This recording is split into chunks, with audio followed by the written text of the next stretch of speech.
को जो भी प्रोडक्ट डेवलप करना है, तो उसके लिए ऐसे नहीं होता कि जो भी प्रोडक्ट है वो वैसे के वैसे हम क्लाइंट को हैंड ओवर करते हैं। उसका पैकेजिंग करना पड़ता है, उसको कंटेनर में स्टोर करना पड़ता है, उसको टैगिंग करना पड़ता है।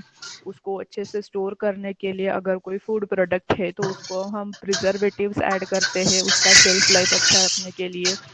तो ऐसे नहीं है कि मेरा प्रोडक्ट 50 रुपए का है और उसको मैं पैकेजिंग ही 100 रुपीज की कर दूँ। I should be in profit. तो मैं क्या करूँगी, मैं ऐसे सप्लायर्स ढूंढूंगी कि जो मुझे अच्छे से कंटेंट, पैकिंग वाला कंटेंट प्रोवाइड करे, जो मुझे अच्छे से कंटेनर्स प्रोवाइड करे। तो वहाँ पे ऑर्गेनाइजेशन क्या करता है, अगेन इंफॉर्मेशन सिस्टम को यूज़ करता है कि कहाँ से उसको कम प्राइस में अच्छा ये मिलेगा, रैपिंग वाला मटेरियल मिलेगा, पैकेजिंग वाला मटेरियल मिलेगा, and then organisation will contact to that supplier to get the goods. वैसे ही सप्लायर को क्या करना होता है, उनका जो कलेक्शन है, उनके पास जो अवेलेबल है प्रोडक्ट्स है, उनको वो बेचने होते हैं। Either they will sell their product in retail और इन होलसेल। ठीक है। तो होलसेल में अगर उनको उनका जो ये है गुड्स है, उनके जो उनके पास जो भी है पड़ा, तो वो उनको अगर बेचना है तो होलसेल के लिए वो क्या करेंगे, इंफॉर्मेशन सिस्टम को यूज करेंगे और ढूंढेंगे कि कौन से ऐसे ऑर्गेनाइजेशन है जहाँ पे उनका जो गुड है वो सप्लाई हो सकता है। और अगर रिटेल में बेचना है then again they will search कि उनके सिटी में कौन कौन से स्टोर है जहाँ पे वो उनका जो माल है वो सप्लाई कर सकते हैं। तो this is how information system plays the role between organisation and the supplier. वही हो गया वर्कर्स के बारे में। वर्कर मतलब the job aspirants. If we consider, then हम क्या करते हैं, हमारा रिज्यूमे, हमारा प्रोफाइल हम ऑनलाइन साइट्स पे बनाते हैं। इंडीड पे हो गया, naukri.com पे हो गया।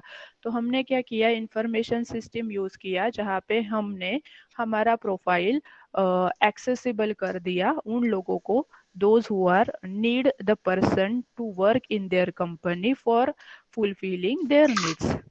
वैसे ही ऑर्गेनाइजेशन क्या करेगा फिर, हर टाइम वो ऑफलाइन, अभी कोविड के ऐसे सिचुएशन में तो ऑफलाइन इंटरव्यूज नहीं हो रहे, तो ऑर्गेनाइजेशन भी क्या करते हैं, वही ऑनलाइन मीडिया, वही इंफॉर्मेशन सिस्टम यूज करते हैं to hire the candidates as per their needs. Hmm. So this is how जेवण कर इंफॉर्मेशन बसलो तू. प्लेज इम्पोर्टेंट रोल हे काय करतोय तू फॉर असं? Helping the client, suppliers, workers and the हो ऑर्गेनाइजेशन। पर्या. यहाँ तक समझा काय है? करतोस तो? हे काय आहे असं? हा. नेक्स्ट, अभी ये जो हा. इंफॉर्मेशन सिस्टम है ये क्या होगा, कशाला? मतलब वो एक पीसी है, वो एक डिवाइस है, वो सॉफ्टवेयर है, वो एप्लीकेशन है, क्या है त्याच्यावर तर इंफॉर्मेशन ऑलरेडी सिस्टम? लिहिलेलं आहे. तो 8 1 इंफॉर्मेशन वगैरे सिस्टम त्याचे में सगळे भी आकडे बहुत लिहिलेले सारे राहतात. कंपोनेंट होते हैं। तो कौन से होते हैं? पहले हमें लगता है उसमें हार्डवेयर, मतलब जो भी इंफॉर्मेशन हम कलेक्ट करने वाले व्हाट हैं, इज दिस? प्रोसेस करने वाले हैं, उसके लिए मुझे स्विच. मशीन तो लगेगा। तो अभी डेस्कटॉप नाही हो आलं गया, का? लैपटॉप हो गया, मोबाइल्स हो गए, ये हो गए मेरे हार्डवेयर कंपोनेंट्स। टेंडा. उस सिस्टम्स पे काम करने के याला लिए नाही लागायचं मुझे मग पॉवर सप्लाय. कुछ सॉफ्टवेयर्स लगेंगे। तो बेसिकली मुझे ऑपरेटिंग सिस्टम लगेगा हर एक इस पे। अच्छा. वो हो गया। अगर मेरी कंपनी स्टॉक्स के रिलेटेड है तो मुझे स्टॉक्स वाले एप्स होने चाहिए मेरे सिस्टम में। जैसे अप स्टॉक्स हो गया, अरे हे ग्रो आहे हो चालू आहे गया, का? वो होना चाहिए मेरे पास। अगर मैं हे क्रिप्टो करेंसी कर रही कार्ड हूँ रीडर. तो उसके रिलेटेड एप्स होने चाहिए मेरे पास। अगर मैं एग्रीकल्चर वाली फर्म है उसके लिए मैं अगर इंफॉर्मेशन सिस्टम बना रही हूँ तो मुझे जहाँ पे हे काय डोंगर. एग्रीकल्चर के सारे न्यूज़ आते हैं वो न्यूज़ चैनल का चालू आहे डेटा मेरे पास चाहिए। तो वैसे मतलब का? जिस फील्ड में आप नाही काम तू कर रहे हो उसके रिलेटेड जो भी सॉफ्टवेयर है वो कसं काय आपको इंस्टॉल काढू करने ना मग आपण पड़ेंगे। त्याला राहायची देन परमिशन. डेटा, जो भी फक्त डेटा, रीडिंग जो भी परमिशन घे. फिगर्स, जो भी फैक्ट्स आप प्रोसेस करने वाले हो वो डेटा होना चाहिए आपके मशीन में। फ्रीजर, ये कहाँ है? आई. ये कहाँ है? ऐसन रहता है बा. लेक्चर का बंद पडला था.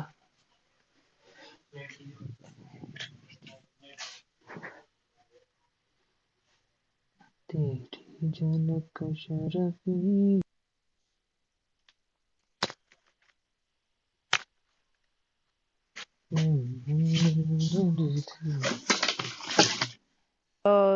क्या थ्रेट से हार्डवेयर में से हमारा डेटा कैसे जा सकता है। तो हमने देखे थे उसके लिए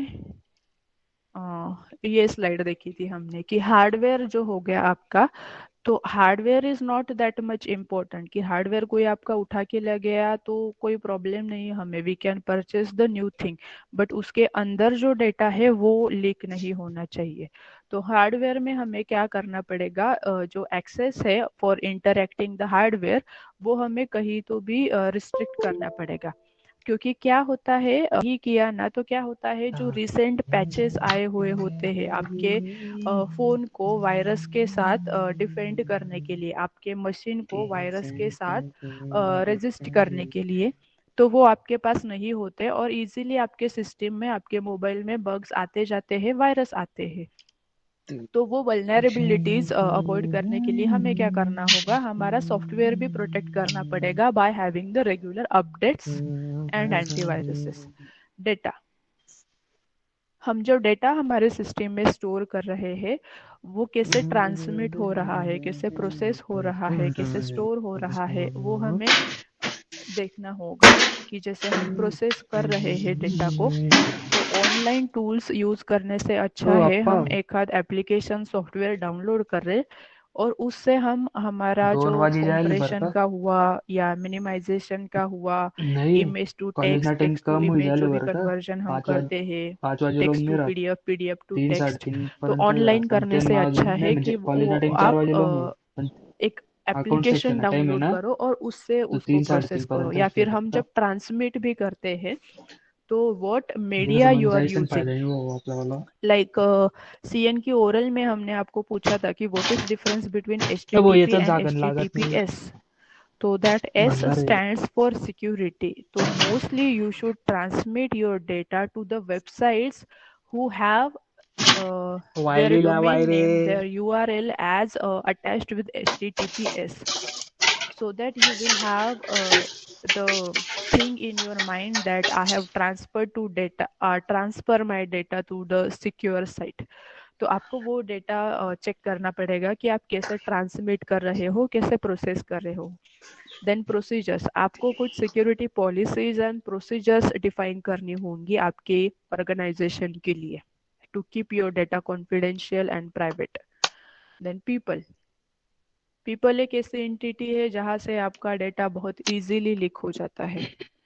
तो कौन से पर्सन को किस लेवल तक आपको एक्सेस देना है, प्राइवेसी देनी है, वो आपको हाँ डिफाइन करनी होंगी और वो आप प्रोसीजर से ले सकते हो। देन नेटवर्क, तो नेटवर्क से जब हम डेटा ट्रांसफर करते हैं, अगर हमारे पास फायरवॉल नहीं है, अगर हमारे पास हे एंटीवायरस हेडफोन है ना नहीं है, ये तो हमारा डिस्कनेक्ट होऊन डेटा जाणार लीक हो सकता है, मिसयूज हो सकता है, कॉन्टिमिनेट हो सकता है। तो वो अवॉइड करने के लिए हमें नेटवर्क को भी सिक्योरिटी देनी पड़ेगी।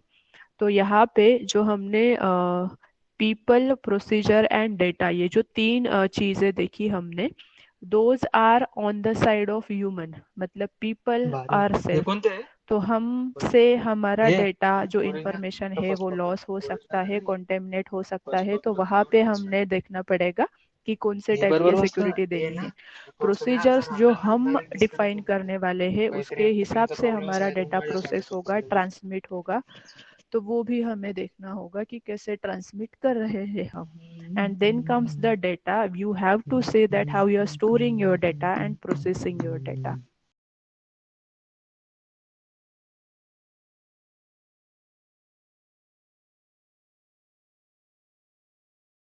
Can act like a subject,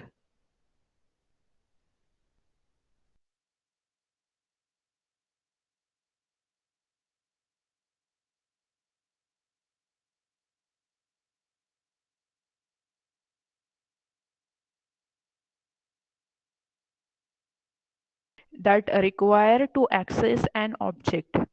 जैसे कोई हैकर्स होते हैं, थिप होते हैं, साइबर क्राइम करने वाले होते हैं, तो जो करते हैं दैट एक्टिव एंटिटी, उसे बोलते हैं सब्जेक्ट।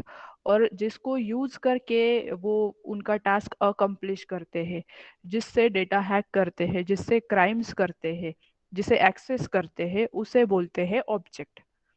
तो अगर साइबर क्राइम हो रहा है या हैकिंग हो रही है तो जो पर्सन कर रहा है उसको हम सब्जेक्ट बोलेंगे, और जिस पीसी से कर रहा है या जिस पीसी का डेटा हैक करने की कोशिश कर रहा है उनको हम ऑब्जेक्ट्स बोलेंगे।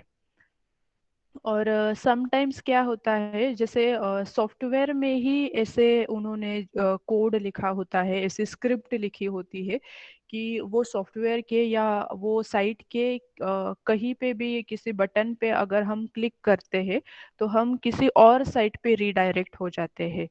तो उस चीज में क्या है, जिस कंप्यूटर से हम वो परफॉर्म कर रहे हैं तो वो कंप्यूटर को बोला जाता है सब्जेक्ट, और जहाँ पे हम रीडायरेक्ट हो रहे हैं जिस पीसी पे या जिस नेटवर्क पे उसको बोला जाता है फिर ऑब्जेक्ट। जैसे computer also can act like a subject, और वो कंप्यूटर से जहाँ जो सर्वर का जो नेटवर्क का जिस नेटवर्क का डेटा हम यूज कर रहे हैं एक्सेस कर रहे हैं उसे बोलते हैं ऑब्जेक्ट्स।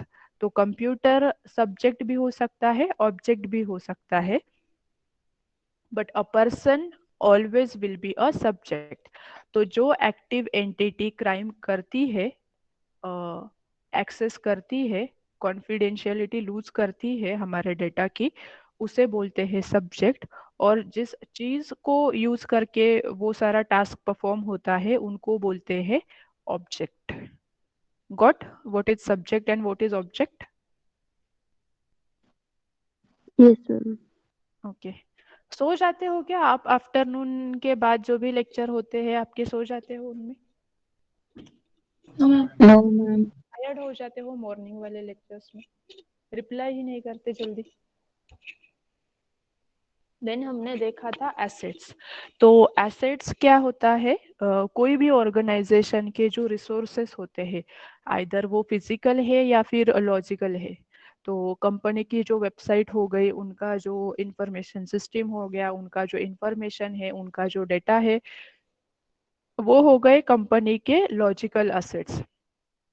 और जो वर्कर्स हमारे पास है, जो सिस्टम्स जो मशीन्स हम यूज करते हैं, जो ऑब्जेक्ट्स हम यूज करते हैं, वो हो गए हमारे फिजिकल एसेट्स।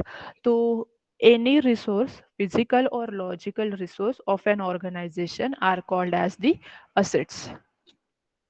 देन हमने देखा था रिस्क। तो रिस्क क्या होता है? Probability of happening something unwanted.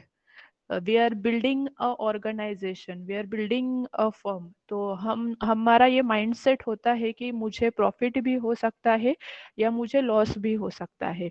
तो we are developing our firm and our organisation by taking that risk. ठीक है, प्रॉफिट भी होगा या लॉस भी हो सकता है, तो I am ready to manage everything. तो ये जो प्रोबेबिलिटी होती है उसे बोलते हैं रिस्क। तो organisation must minimise risk to match their risk appetite. Organisation में कभी भी रिस्क आ सकती है, तो ऑर्गेनाइजेशन में ऐसे मैकेनिज्म्स होने चाहिए कि वो रिस्क को अपेटाइट कर सकता है, रिस्क को एक्सेप्ट कर सकता है, उसको मैनेज कर सकता है। जैसे आपके पास अगर सिक्योरिटी गार्ड्स ही नहीं है तो आपका ऑफिस सिक्योर नहीं होगा। अगर आपके सिस्टम्स में एंटीवायरस ही नहीं है तो आपका डेटा सिक्योर नहीं होगा। अगर आपने ABCD 1 2 3 स्टूडेंट स्टाफ ऐसे कुछ भी पासवर्ड रख दिए तो वो एक्सेस करना, आपका सिस्टम एक्सेस करना बहुत इजी हो जाता है। तो ये सब चीज़ें हैं जो मैनेजेबल है, जो आपको प्रोवाइड करनी होगी। तो ये सब चीज़ें जब आप प्रोवाइड करोगे तो it means that you are managing your systems with the risk. But ऐसे भी कुछ चीज़ें होते हैं, जैसे अर्थक्वेक हो गया, थंडरस्टॉर्म हो गया, फ्लड्स हो गया, उन चीज़ों में आप कुछ कर नहीं सकते। बट उसका जो इफेक्ट है उसको मिनिमाइज करने के लिए आप कुछ कर सकते हो। जैसे फ्लड्स है, तो आप क्या कर सकते हो? अगर आपका कोई स्मॉल स्केल वाला इंडस्ट्री है तो आप क्या कर सकते हो, उसका एरिया ऐसे रखो कि it should not be near by to the rivers, to the ponds. It should not be in the area like वो बहुत पहाड़ों के पास नहीं होना चाहिए जहाँ पे बारिश ज़्यादा होती है, जहाँ पे फ्लड आने के चांसेस ज़्यादा होते हैं। तो वो आप कर सकते हो to manage the risk. Thunderstorm अगर हो गया तो आप उस चीज में आप क्या कर सकते हो कि आपका जो ऑर्गेनाइजेशन है वो कवर्ड होना चाहिए, उसके जो ग्लासेस आपने यूज किए हैं विंडोज के, आपके जो डोर्स है, आपका जो बिल्डिंग मटेरियल है वो अच्छा होना चाहिए, that to in the case of earthquake. तो ये सब चीजें आप कर सकते हो टू मिनिमाइज द रिस्क। तो risk is what probability of something unwanted things to be happen. Then यहाँ पे हम रुके थे शायद, control, safeguard and counter measure. तो ये जो रिस्क हमारे पास आने वाली है, ये जो अटैक्स हमारे पे होने वाले हैं, उसको हम कैसे उससे हम खुद को कैसे प्रोटेक्ट करने वाले हैं, उसको बोलते हैं control, safeguard and counter measures. The security mechanisms, the policies or procedures that can successfully counter the attack, reduce the risk, resolve the vulnerabilities, and otherwise improve the security within the organization are nothing but the safeguards, countermeasures and control, जिससे आपके machine को security मिलेगी। Security mechanism उसमें क्या आएगा? Antivirus जो हम डलवाते हैं हमारे सिस्टम में, then office guards at the end of or at the entrance of our office, वो हो गया सिक्योरिटी मैकेनिज्म। स्ट्रॉन्ग पासवर्ड्स, तो वो कैसे हम कर सकते हैं? अगर ह्यूमन बीइंग पासवर्ड सेट कर रहे होते हैं तो हमारी एक नॉर्मल टेंडेंसी होती है कि हम हमारे नाम यूज करते हैं, हम हमारी बर्थ डेट यूज करते हैं, बर्थ ईयर यूज करते हैं, या कॉमन ऐसे डिजिट्स यूज करते हैं। तो उसे हैक करना, एक्सेस करना इजी हो जाता है। तो उसके वजह हम क्या करेंगे, हम बिल्ट इन जो पासवर्ड जनरेटर एप्लीकेशन होते हैं उनको यूज करेंगे। They will generate a random password for us every time when we will access the system and we will use those things to log in the system. तो ये हो गया security mechanism. अगर हम नेट हमारा online business है तो we are working through the internet, तो हम फायरवॉल अच्छा कर सकते हैं हमारे मशीन्स का। तो ये हो गए सिक्योरिटी मैकेनिज्म्स। तो हमारे ऑर्गेनाइजेशन को सिक्योरिटी देने के लिए, हमारी सिक्योरिटी इम्प्रूव करने के लिए, हमारे अटैक्स से बचने के लिए, हमारी रिस्क रिड्यूस करने के लिए जो भी चीजें हम करते हैं उन्हें बोलते हैं सेफगार्ड्स और काउंटर मेजर्स। ये आ गया समझ में? Yes, ma'am. देन वल्नरेबिलिटी, इसका मीनिंग क्या होता है बोल सकते हो? यहाँ पे दिया है कि वीकनेस और And fault in the weakness. System. हाँ, तो क्या मतलब कोई एग्जांपल दे सकते हो उसका? मैम लाइक HTTP साइट अगर होगी तो फिर उसमें कुछ वर्नरेबल कंटेंट्स हो गए, या कोई अपन न्यू सॉफ्टवेयर अगर इंस्टॉल किया तो उसमें भी कुछ एड ऑन्स आ सकते हैं जो वर्नरेबल होगी। वल्नरेबिलिटी मतलब क्या होता है? आपने एक सॉफ्टवेयर डिजाइन किया, ठीक है। जैसे हमने पाइथन के ट्रेनिंग में पढ़ा था कि अगर मुझे फाइल में से कोई लाइन रीड करनी है तो हम क्या करते हैं?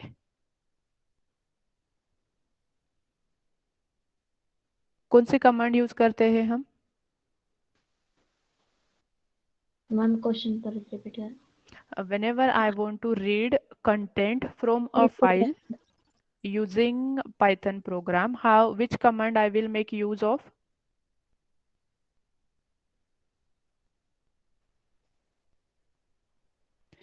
जैसे राइट करने के लिए मैं लिखती हूँ f.write, वैसे रीड करने के लिए कौन सी कमांड होती है? f.read। रीड होता है। और कौन सी कमांड होती है? Read line. रीड लाइन भी थी। और क्या है जिससे हम रीड कर सकते हैं डेटा? हम फॉर लूप भी यूज कर सकते हैं ना वो डेटा पे। Yes ma'am. हाँ, तो ये तीन चीजें थी कि आप f.read लिखो, उससे पूरा कंटेंट रीड होता है। रीड लाइन लिखो जिससे एक लाइन रीड होती है, या फिर उस पे फॉर लूप लगा दो, तो जितना कंटेंट आपको चाहिए उतना आप रिट्राइव कर सकते हो। We can do one more thing, वो क्या था? रीड में हम अगर एक आधा इंटीजर पास कर दे तो उतने कैरेक्टर्स ही बस रीड होते हैं उसमें। तो ये पॉसिबल वेज है। अगर आपने एक सॉफ्टवेयर डिजाइन किया, जैसे कंस्ट्रक्शन में ये वाली इमेज देखो कि ये वॉल बनाया हुआ है एक, ठीक है, स्टार्टिंग से लेके एंड तक ये जो वॉल है, तो ये वॉल में क्या क्या वल्नरेबिलिटी है। मैंने बिल्डर को बोला था कि मुझे कंपाउंड चाहिए, तो उसने कंपाउंड तो बनाया, लेकिन जहाँ पे मेरा घर खत्म होता है, मेरी बाउंड्री खत्म होती है, वहां पे उसने आगे भी कंपाउंड करना चाहिए था, वो उसने नहीं किया। तो anyone can enter to my house from this gap, जहाँ से ये एंट्री हो रही है, आपकी बिल्डिंग की वॉल यहाँ तक ही है, तो इट इज इजीली यहाँ से कोई भी जंप कर सकता है, तो इसके ऊपर से भी कोई आ सकता है फॉर रॉबरी। और यू कैन डू, अगर इस वॉल के नीचे से मैंने कोई ये ढूंढा वे जहाँ से मैं अंदर एंट्री कर सकती हूँ, तो ये भी हो गया। तो वल्नरेबिलिटी मतलब क्या, आपके सिस्टम में फॉल्ट्स क्या क्या है, ठीक है। यही टेस्टर का काम होता है। टेस्टर क्या करता है कि आपकी सिस्टम जो आपने बनाई है उसके फ्लॉज क्या क्या है, उसमें फॉल्ट्स कौन से है, तो those faults in your system, those weaknesses of your system that open it to attack or damage, that is vulnerability। तो इसीलिए मैंने बोला था कि वल्नरेबिलिटी जब आपके सिस्टम में आती है तो आपको क्या करना होता है, आपका सिस्टम अपडेट करना होता है, अपग्रेड करना होता है, सो दैट पुराने वाले वर्जन में जो भी फ्लॉज थे, जो भी वीकनेसेस थे, वो पैचेस से वो कवर हो जाता है और आपकी सिस्टम वल्नरेबल नहीं रहती है। समझ में आ रहा है वल्नरेबिलिटी क्या है? सी यहाँ Yes, पे कंप्यूटर विदाउट अपडेटेड पैचेस, अगर आपने अपडेट नहीं किया है, आपकी सिस्टम ओपन है अटैक के लिए, कोई और वायरसेस जो आपके एंटीवायरस में डिफाइन नहीं है वो आपके सिस्टम को अटैक कर सकते हैं, ठीक है। और जैसे विंडो हो गया, आपने घर बनवाया, आपने घर में विंडोज भी रखी, बट वो विंडो आप दिन में भी ओपन करते हो, वो ओपन ही रहती है, रात में भी ओपन रहती है, तो आपने सिस्टम तो बराबर से बनाया है लेकिन आप उसको अच्छे से यूज ही नहीं कर रहे, यहाँ से कोई भी अंदर आ सकता है, कोई भी बाहर जा सकता है। सेम आपके कोड में होता है, एक ही चीज करने के लिए वैरायटी ऑफ वेज होते हैं, तो आपको अच्छे से ऐसा भी चूज करना होता है जिससे आपका टास्क भी अकम्प्लिश हो और सिस्टम में कोई डिफेक्ट भी ना रहे, तो इसे बोलते हैं vulnerability. And then we have threat and threat agent. तो थ्रेट क्या होता है, a category of objects, person or other entities that presents a danger to asset। Threats are always present and can be purposeful or undirected। तो आपका जो asset है, आपके logical assets हो गए या आपके फिजिकल असेट्स हो गए, उन असेट्स को जो कोई ऑब्जेक्ट या कोई पर्सन या कोई एंटिटी हार्म करता है, उसके लिए डेंजर क्रिएट करता है, तो उसे बोलते हैं थ्रेट। तो थ्रेट कभी कभी पर्पसफुल भी होता है, कुछ टास्क अकम्प्लिश करने के लिए भी थ्रेट्स किए जाते हैं, और कभी कभी वो अनडायरेक्टेड होते हैं, वो हमसे ही मिस्टेक हो जाती है कि हम आगे वाले को इनवाइट करते हैं कि yes you can do this thing. और थ्रेट एजेंट मतलब क्या, a component or instance who is performing that threat, who is creating the threat, who is presenting the danger to the asset। तो जो भी person या जो भी computer या जो भी एंटिटी जो थ्रेट बनाता है, क्रिएट करता है हमारे लिए, उसको हम थ्रेट एजेंट बोलते हैं। और उस एक्टिव एंटिटी से हमारे एसेट्स को जो हार्म पहुंचता है, जो डेंजर होता है, उसे हम बोलते हैं थ्रेट्स। जैसे अभी मैंने बोला आपके घर में विंडो है लेकिन आपने विंडो ओपन ही रखी है, तो कोई भी अंदर जाके रॉबरी कर सकता है, तो जिसने रॉबरी की उसको हम बोलते हैं थ्रेट एजेंट, और जो रॉबरी उसने की उसे हम बोलेंगे थ्रेट। तो कभी कभी ये अनडिरेक्टेड होती है ना, जैसे विंडो मैंने ही खुली रखी है इसलिए वो पर्सन अंदर गया, तो ये अनडिरेक्टेड हो गया। और पर्पसफुल, जैसे मेरी विंडो क्लोज होंगी, मेरे डोर्स लॉक होंगे, but still they manage to unlock my home and they performed the robbery, they did the robbery. The वो जो हुआ वो पर्पसफुल हुआ। जैसे हमारा सिस्टम कोई हैक करता है, जो साइबर क्राइम्स होते हैं वो पर्पसफुल होते हैं। कंप्यूटर विदाउट अपडेटेड पैचेस, ये अनडिरेक्टेड है, हमने ही पैचेस नहीं डाले इसलिए हमारे सिस्टम में वायरसेस आ रहे हैं। तो ये हो गया थ्रेट एंड थ्रेट एजेंट। तो देखो हमने subject, object, assets, risk, safeguards, vulnerability, threat and threat agent देखे। नेक्स्ट लेक्चर में हम अटैक्स क्या होते हैं, एक्सप्लॉइट क्या होता है, एक्सपोजर क्या होता है, लॉस क्या है, and security postures and protection profile क्या है वो देखेंगे, and some new concepts of the unit number 1. For today we will stop here and in tomorrow's lecture you have to do the thing. आपको मुझे बताना है, ये सब चीजें ध्यान में रखो। I will ask in tomorrow's lecture कि अटैक क्या है, एक्सप्लॉइट क्या है, एक्सपोजर क्या है, then only I will tell कि इसका मीनिंग क्या होता है। पहले मुझे आप लोगों से जानना है कि आपने क्या सर्च किया। तो tomorrow we will just discuss this thing, it is not like I will stop and you will listen. Okay Yes, Okay, ma'am. Okay, ma'am. Yes, ma'am. so let me take the attendance and then we'll stop. Roll number 1 to 10. Tell me the present roll numbers 1 to 10 में कौन present है? 5 present. 7, 8, 9, 9, 10. 9, Anyone is remaining? 1, 2, 3, 4. No. 11 to 20. 11, 12, 30, 62, 8, 14, 13, ma'am 14. 41, आगामी 11 to 20 विचारलं ग बाळा. 62 ma'am roll कुठे, number 40 14, कुठे? 11, 12, 13, 14. अजून कोण आहे? Roll 18, number 18. 19, 20, Yes. 21 to 30. 27, 25, 24, Yes, 20 I did, 14 I did. आणि 21 to 30 मध्ये आहे 24, 25, 27. अजून कोणी आहे? 31 to 40. 35, 44, 31 to 40, 40. 35, ma'am. Yes. Anyone else? 41 to 50. 42. 41, 48, 50, 44, Yes. 41, 42, 44, 48, 50. 51 to 60. 51.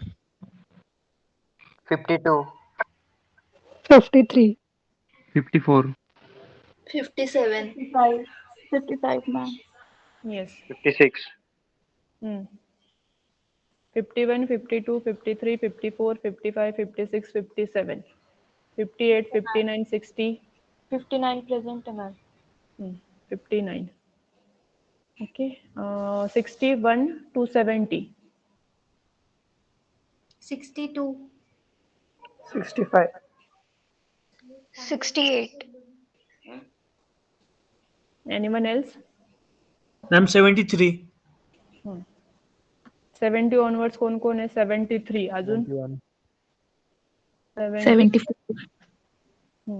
74. 71, 73, 74. Anyone is remaining?